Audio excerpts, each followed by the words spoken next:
and what you were created to fulfill.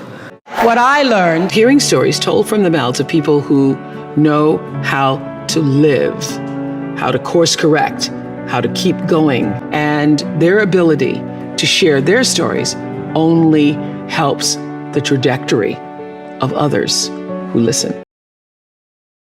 You know, because when I first started making money, and it was, you know, my salary or my earnings were published all over the place. I mean, the first year I was like, really? Did I make that much money? Oh my God.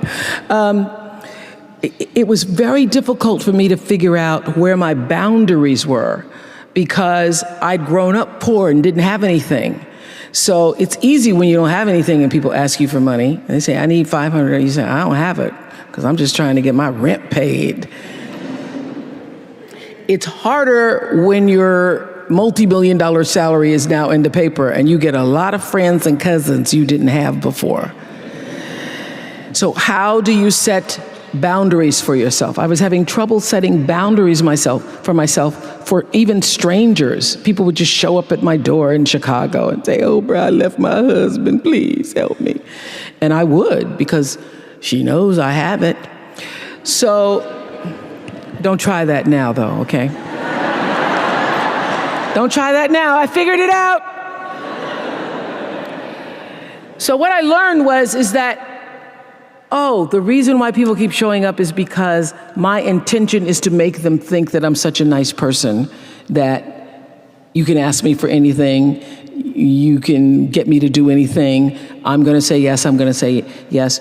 So when Stevie called me this time, I thought I'd try out my first no on Stevie. Let's start big. He wanted me to donate some money to a charity, and I didn't want to donate to the charity because I have my own charities and I care about a lot of people, but the problem is when you have money, everybody thinks you just want to give to everything. So every letter I ever get starts with, we know you love the children. Yes, I do love the children, but somebody else is going to have to help the children. So I said to Stevie, no. And as a person who has that disease to please, I was waiting for him then to say, I will never speak to you again. I will never call you. I will never sing a song for you. And he didn't. He just said, okay. Okay? Okay, it's okay? He said, okay, check you later. And what I learned from that is, many times you will have angst and worry about things and put yourself in a state, like someone said this morning because their phone went off, they were mortified over a phone, I said, really? You will put yourself in a state when the other person really isn't even thinking about you.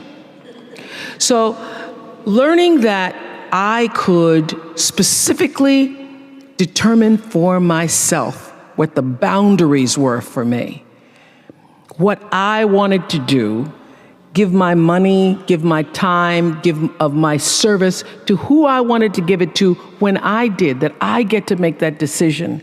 And just because you get 100 requests a week doesn't mean you have to try to fulfill all of that. Just because you have all of these demands on your time and on you doesn't mean that you have to say yes. You get to decide because you're the master of your fate.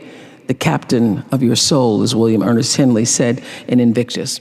And understanding that really changed the meaning of my life in that I was no longer driven by what other people wanted me to do, but took charge of my own destiny, making choices based upon what do I feel is the next right move for me. Quincy Jones had, I would not even say an important role. I would say the role in my acting career. Quincy Jones discovered me.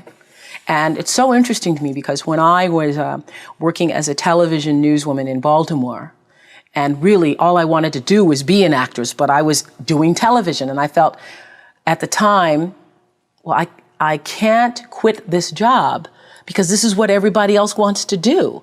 And if I quit this job, what am I going to do? And I was going to a speech coach at the time that the station had sent me to. The broadcasting school, they sent everybody to the same woman. And I was telling her, I really don't want to do this. What I really want to do is act. And she says, my dear, you don't want to act. Because if you wanted to act, you'd be doing it. What you want to be, my dear, is a star. Because if you wanted to act, you'd be waiting tables in New York. And I thought, now, why am I going to wait tables if I'm already working in TV? So I said, well, what I think is going to happen is I will be discovered. Because I want it so badly, somebody's going to have to discover me. And she said, you just dream. You dream, you're a dreamer. So when it happened, I called her up. I said, you will not believe this. I got discovered. And it really was a discovery. It's like one of those Lana Turner stories, only it wasn't a drugstore. He was in his hotel room, saw me on TV. It was unbelievable. So the interesting thing about that is that I truly believe that thoughts are the greatest vehicle to change power and success in the world. Everything begins with thoughts. I mean, the chairs that we're sitting in, the room that we're in, all started because somebody thought it. So I thought up The Color Purple for myself. I know this is going to sound strange to you. I read the book. I got so many copies of that book. I passed the book around to everybody I knew. If I was on the bus, I'd pass it out to people. And when I heard that there was going to be a movie, I started talking it up for myself. I didn't know Quincy Jones or Steven Spielberg or how on earth I would get in this movie. I'd never acted in my life, but I felt it so intensely that I had to be a part of that movie. I really do believe I created it for myself. I wanted it more than anything in the world and would have done anything to do it. Anything to do it. Turn your wounds into wisdom. You will be wounded many times in your life. You'll make mistakes. Some people will call them failures. But I have learned that failure is really God's way of saying, excuse me, you're moving in the wrong direction. It's just an experience.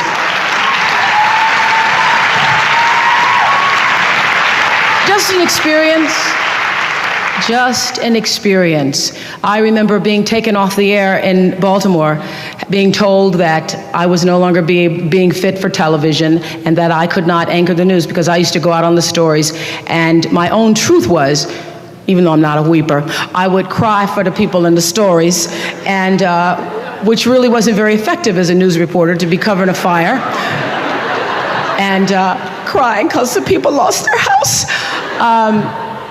And it wasn't until I was demoted as a on-air anchorwoman and thrown into the talk show arena to get rid of me that I allowed my own truth to come through. And the first day I was on the air doing my first talk show back in 1978, it felt like breathing, which is what your true passion should feel like. It should be so natural to you. And so I took what had been a mistake, what had been perceived as a failure with my career as an anchorwoman in the news business, and turned it into a talk show career that's done okay for me. What drives you to keep working so hard? You and I are in the 60s category, and so when you're in your 60s, you've lived more than you're going to live, realistically. So when you realize you've lived more than you're going to live, you can say, why not relax a little bit? Why not just ease up? Why have you decided to even work harder than you did before? Because I think, David, that everybody, the thing that worked for me all these years, whether it was the magazine, or which I still have, or whether it was the show, I understood that there's a common denominator in the human experience.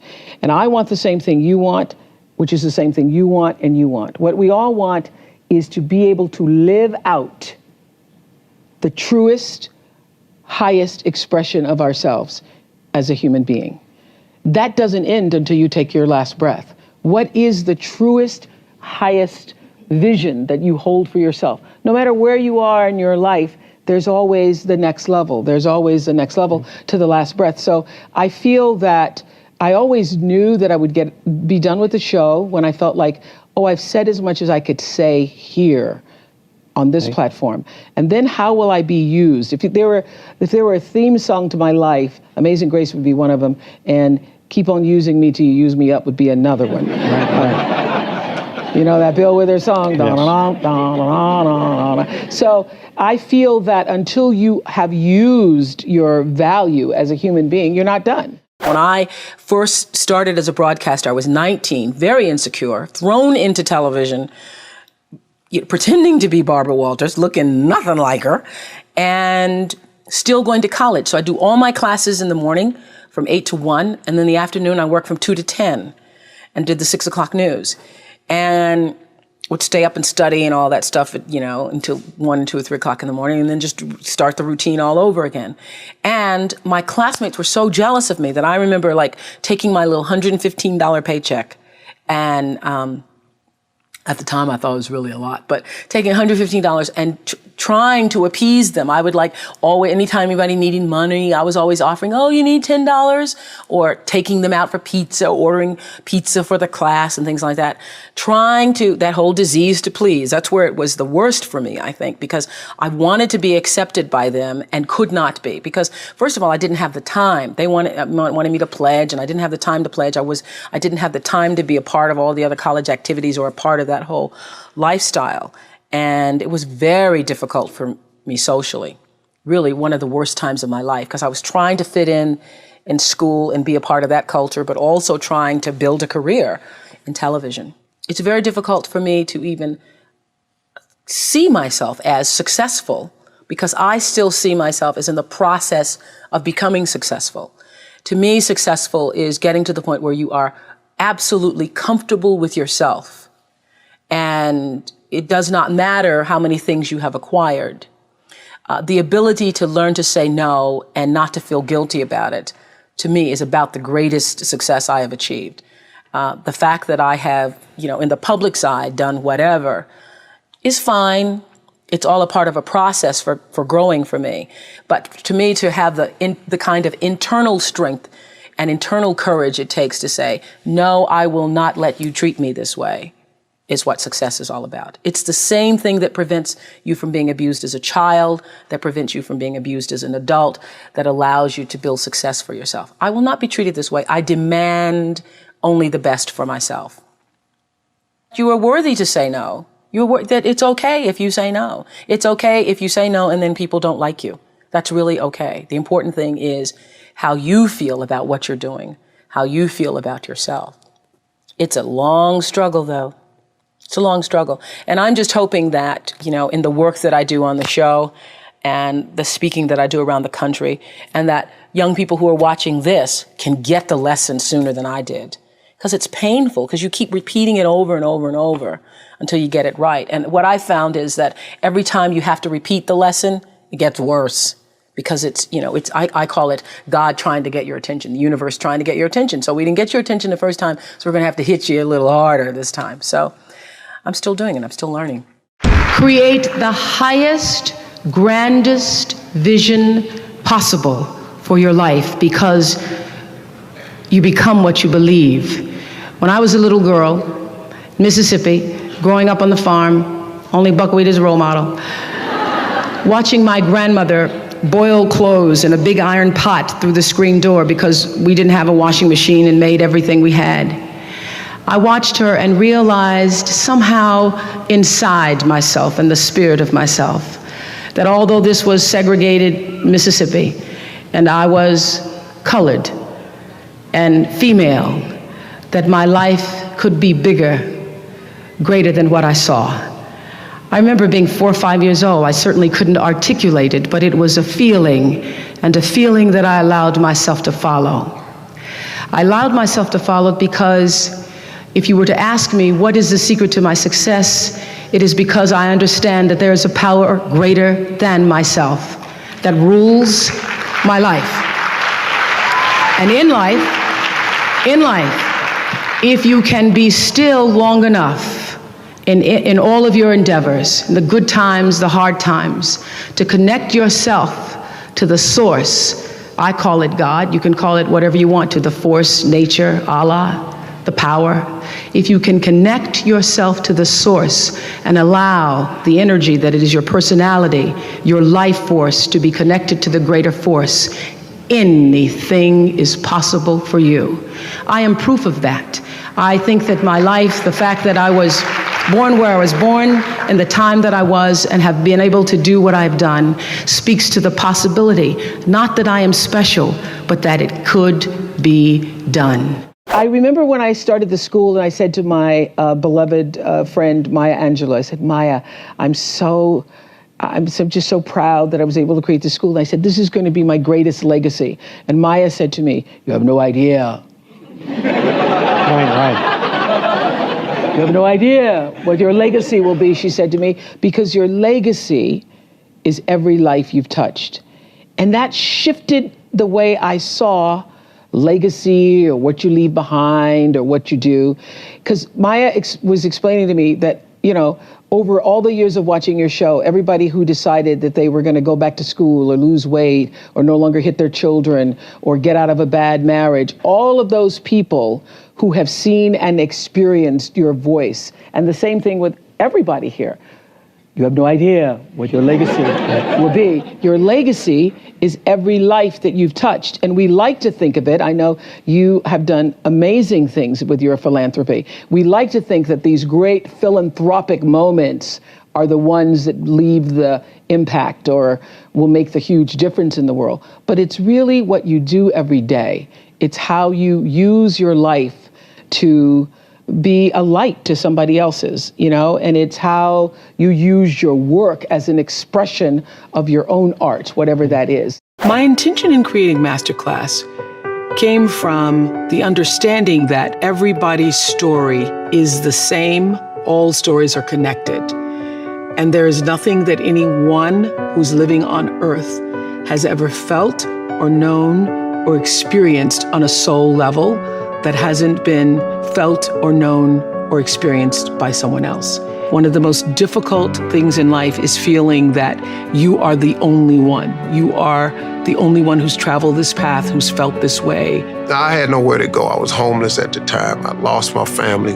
Next thing I know, I'm in this car for 3 years, man. I'm struggling. Who's experienced such devastation or joy or triumph or victory.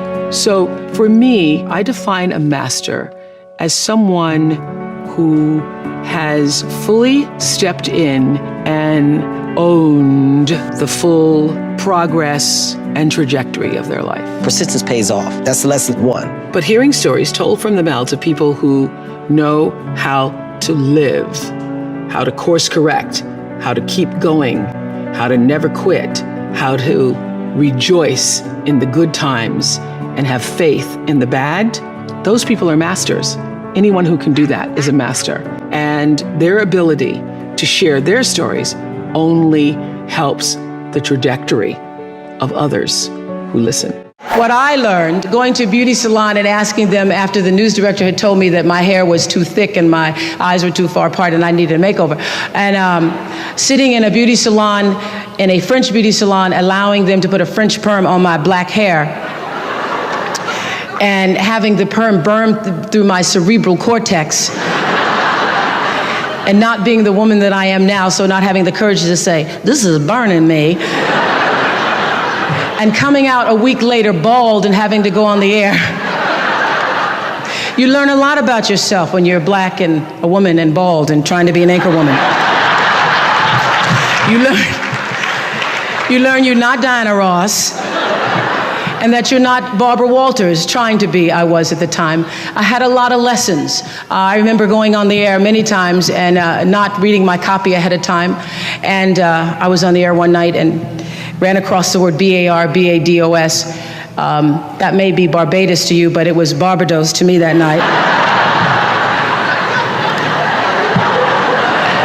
And telling the story as an anchor woman about a vote in Absentia, California. I thought it was located near San Francisco. And one of the worst, this is when I broke out of my Barbara shell, because I'm sitting there crossing my legs, trying to talk like Barbara, be like Barbara. And I was reading a story about someone with a blaze attitude, which if I had gone to Wellesley, I would have known it was blasé. And I started to laugh at myself on the air and broke through my Barbara shell and had decided on that day that laughing was okay, even though Barbara hadn't at that time.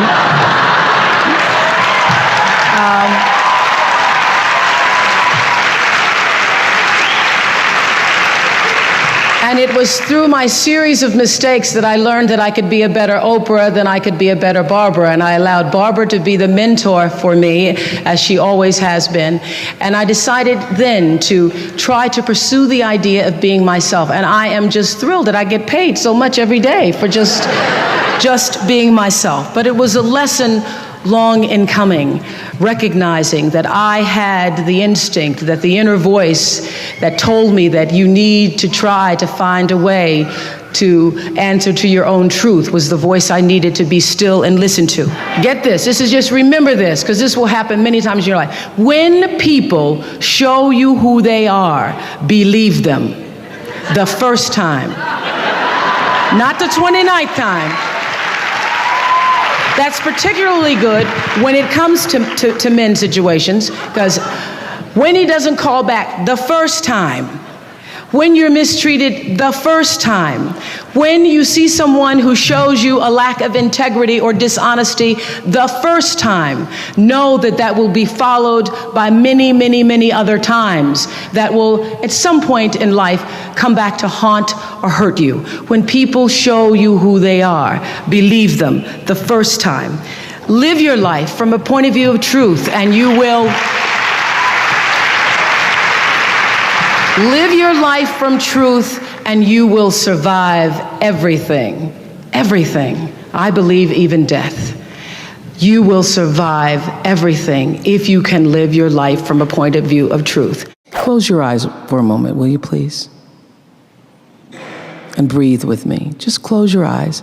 And if you will, put your thumb to your middle finger and gather your other fingers around. And let's feel the vibration and pulse of your personal energy as you take 3 deep breaths with me. Inhale. And as you exhale, just feel the vibration, energy, blood pulsating through your body, through you. And another inhale.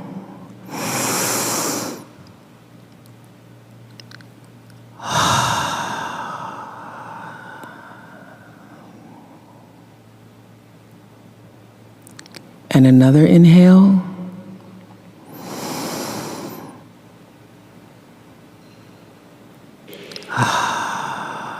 And keep your eyes closed.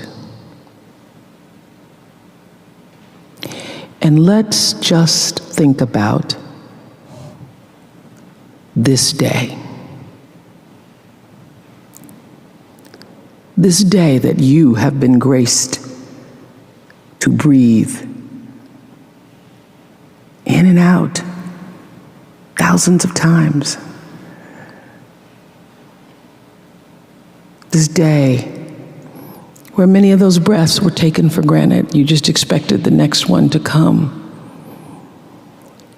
But the truth is, there's no guarantee that the next one comes. This day, how you started your day, what your thoughts were this morning,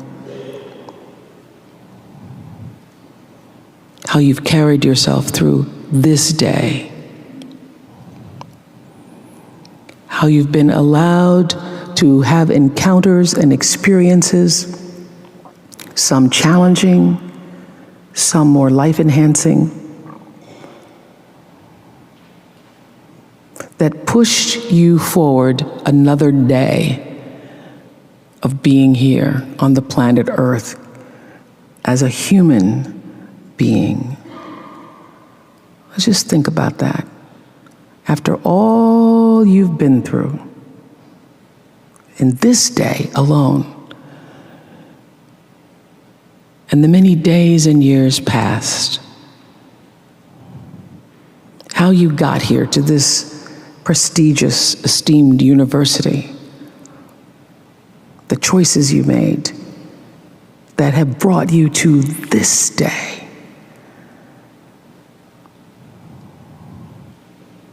Open your heart and quietly to yourself, say the only prayer that's ever needed. Thank you. Thank you. Thank you. You're still here. And you get another chance this day to do better and be better. Another chance to become more of who you were created and what you were created to fulfill. Thank you.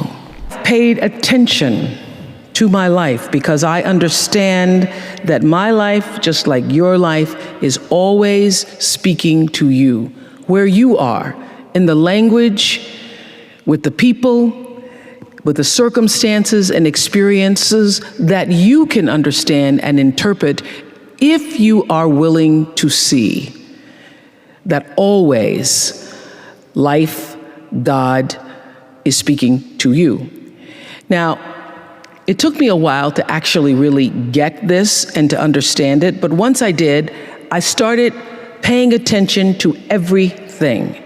And one of the reasons why I can now accept the fact that I can offer my gatherings of information and wisdom and call myself a spiritual teacher is that every single person who ever came on my show, and I hear there's like 37,000 guests I've talked to, a lot of them came from dysfunction and a lot of them wouldn't appear to be teachers, but every one of them had something to say that was meaningful and valuable and that I could use to grow myself into the best of myself, which is what all of our jobs are. Your number one job is to become more of yourself and to grow yourself into the best of yourself. How do you stay fresh, and how have you, what can you attribute staying in the biz for so long? I think every year you're trying to reinvent yourself and you stay in touch with what other people are doing, thinking, feeling. I have always felt that my instinct and ability to connect with the audience was what carried us. Every day after the show, now I do something called After the Show, which airs on Oxygen. I have spent for the past 16 years a half an hour, just talking to people. So my audience comes from a cross-section around the country, so I stay connected to what real people are thinking and doing and want and so forth. As I've grown older, I've learned to appreciate living in the moment, and I ask that you do too. I'm asking this graduating class, those of you here, I've asked all of my viewers in America and across the world to do this one thing. Keep a grateful journal. Every night, list 5 things that happened this day, in days to come, that you are grateful for. What it will begin to do is to change your perspective of your day and your life. I believe that if you can learn to focus on what you have, you will always see that the universe is abundant and you will have more. If you concentrate and focus in your life on what you don't have, you will never have enough. Be grateful. Keep a journal. You all are all over my journal tonight.